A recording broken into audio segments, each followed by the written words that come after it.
This video is sponsored by SBO Digital Marketing. The SBO Digital Marketing is a work from home opportunity. இந்த work from home opportunity நம்ம வந்து mobile use பண்ணிக்கலாம். இதில் students, home makers யாரெல்லாம் நம்ம job தேடுறோமோ யாருனாலும் join பண்ணிக்கலாம். நம்ம 1 டேக்கு 1 ஹவர்னாலும் ஒர்க் பண்ணலாம். 5 மினிட்ஸ் ஒர்க் பண்ணாலே நம்ம அதுக்கேற்றப்பல ஏர்னிங் பார்த்துக்கலாம். இதை பற்றின டீட்டெயில்ஸ் தெரிஞ்சுக்கணும் அப்படின்னாக்கி டிஸ்கிரிப்ஷனில் லிங்க் அண்ட் காண்டாக்ட் நம்பர் கொடுத்துருக்குறேன், செக் பண்ணிக்கோங்க. ஸ்கிப் பண்ணாதீங்க, பெரிய தப்பு. தினம் 300 ரூபாய் சம்பாதிக்க அரிய வாய்ப்பு. இன்ஸ்டாகிராம், ஃபேஸ்புக் பயன்படுத்த தெரிந்தால் போதும் content post and content publishing மூலமா தினம் 300 ரூபாய் சம்பாதிக்கலாம். இந்த வேலை செய்ய 5 நிமிடம் போதும். Work training support, group communication support, all language customer live chat support, முக்கியமா சொந்தமா ஒரு பிசினஸ் ஸ்டார்ட் பண்ற அளவுக்கு உங்களால கற்றுக்கொள்ளவும் முடியும், சம்பாதிக்கவும் முடியும். இந்த வேலை வாய்ப்பு வழங்குவது 5 வருடத்திற்கு மேல ரன் ஆகிட்டு இருக்க நம்ம தமிழ்நாட்டு company school of business organisation private limited. மேலும் விவரங்களுக்கு டிஸ்கிரிப்ஷன்ல கொடுத்திருக்க நம்பருக்கு வாட்ஸ்அப் பண்ணுங்க. ஹாய் ஸ்டூடெண்ட்ஸ், இன்னைக்கு நம்ம என்ன பார்க்க போறோம்னா 6th ஸ்டாண்டர்ட் சாப்டர் 3ல உள்ள 6th சம். சரிங்களா? பாருங்க, ஒரு வகுப்பில் உள்ள 50 மாணாக்கர்களில் 30 பேர் மாணவர்கள் எனில் மாணவர்களின் எண்ணிக்கைக்கும் மாணவிகளின் எண்ணிக்கைக்கும் இடையே உள்ள விகிதம் காண்க. ஒரு வகுப்பில் உள்ள 50 மாணாக்கர்கள், அப்போ மொத்தம் எத்தனை பேரு? மொத்தம் 50 மாணாக்கர் இருக்காங்கன்னா இதுல 30 பேர் என்ன கொடுத்துருக்காங்க? மாணவர்கள். அப்போ நம்ம என்ன பண்ணணும்? ஃபர்ஸ்ட் மொத்த மாணாக்கர்களின் எண்ணிக்கை.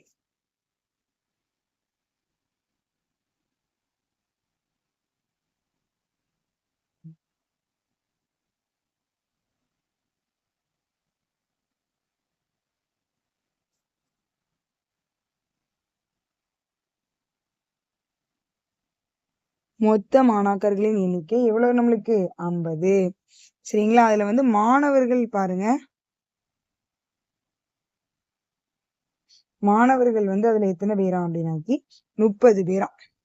சரிங்களா? அப்ப மாணவிகள் எத்தனை பேர்னு ஃபர்ஸ்ட் கண்டுபிடிக்கணும். அப்பதானே நம்மளால மாணவிகளுக்கும் மாணவர்களுக்கும் இடையில உள்ள விகிதத்தை கண்டுபிடிக்க முடியும். நம்ம உங்களுக்கு மொத்தம் தந்து மாணவர்கள் எத்தனை பேர் தான் இருக்காங்களே தவிர மாணவிகள் தரல. அப்ப என்ன பண்ண, நம்மளுக்கு மொத்தம் 50 பேர்னா அதுல 30 பேர் மாணவர்கள். மீதி என்ன வரும்? 50 30 கழிச்சா 20. அப்ப நம்மளுக்கு எத்தனை பேரு? மாணவிகள் 20 பேர். சரிங்களா? இப்ப பார்க்கலாம். ஃபர்ஸ்ட் கணக்குல என்ன கொடுத்துட்டாங்க? First subdivision. சரிங்களா? அதுல மாணவர்களின் எண்ணிக்கைக்கும் மாணவிகளின் எண்ணிக்கைக்கும் இடையே உள்ள விகிதம். மாணவர்களின் எண்ணிக்கை 30, மாணவர்களின் எண்ணிக்கை 20. இது நம்ம எப்படி எழுதலாம்னு சொல்லியிருக்கேனா? எப்போதுமே விகிதத்துல இருந்தா நம்ம அதை பின்னத்துல எழுதிக்கலாம். 0க்கு 0 அடி கொடுத்தா மீதி கிடைக்கும் 3/2. இது நம்ம அடுத்து என்ன பண்ணணும்? பின்னத்துல இருந்தாலும் அடுத்து நம்ம என்ன பண்ணணும்? விகிதத்துல மாற்றும் போது 3:2. சரிங்களா? ஓகே, அடுத்த கொஸ்டின் பாருங்க. மாணவிகளின் எண்ணிக்கைக்கும் மொத்த மாணாக்கர்களின் எண்ணிக்கைக்கும் இடையுள்ள விகிதம். மாணவிகள் நம்ம எவ்வளவுன்னு கண்டுபிடிச்சு வச்சிருக்கோம்? 20ன்னு கண்டுபிடிச்சு வச்சிருக்கோம். அப்ப எழுதணும் மாணவிகளின் எண்ணிக்கை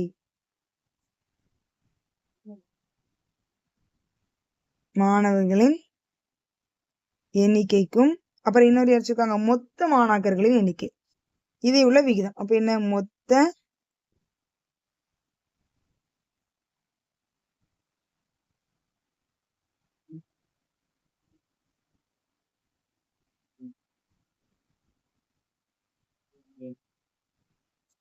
நம்ம ஆல்ரெடி என்ன கண்டுபிடிச்சு வச்சிட்டோம்? மாணவிகள் 20. மொத்த மாணாக்கர்கள் நம்மளுக்கு எத்தனை பேரு? 50 பேர். சரிங்களா? அடுத்து இது நம்ம எப்படி எழுதலாம்? விகிதத்துல இருக்கிறத தசம பின்னத்துல எழுதுறோம். படி கொடுத்தா என்ன கிடைக்கும்? 2/5. இதை எப்படி எழுதலாம்? 2:5. சரிங்களா? ஓகே, அடுத்து பாருங்க. மாணவர்களின் எண்ணிக்கைக்கும் மொத்த மாணாக்கர்களின் எண்ணிக்கைக்கும். ஃபர்ஸ்ட் மாணவிகளின் எண்ணிக்கைக்கும் மொத்த மாணாக்கர்களின் எண்ணிக்கையும் சொன்னாங்க. இப்ப இதுல என்ன சொல்லியிருக்காங்க? மாணவர்களின் எண்ணிக்கைக்கும் அப்புறம் மொத்த மாணாக்கர்களின் எண்ணிக்கை. மாணவர்கள் எத்தனை பேர் இப்ப நமக்கு இருக்காங்க? 30. அதுக்கு நம்மளுக்கு மொத்தம் அதுக்கு அடுத்து என்ன? மொத்த மாணாக்கர்கள் 50. இப்ப இதை எப்படி எழுதலாம்? 30/50. இதை அடி கொடுத்தா என்ன கிடைக்கும்? 0க்கு 0 அடி கொடுத்தா 3/5. 3/5 எப்படி எழுதலாம்? 3:5. ஓகே, அவ்வளவுதான். சரிங்களா? இன்னும் அடுத்து நம்மளுக்கு இந்த புறவிய வினாக்கள் இருக்கு. நெக்ஸ்ட் வீடியோல புறவிய வினாக்கள்லாம் என்ன பண்ணலாம் பார்க்கலாம்.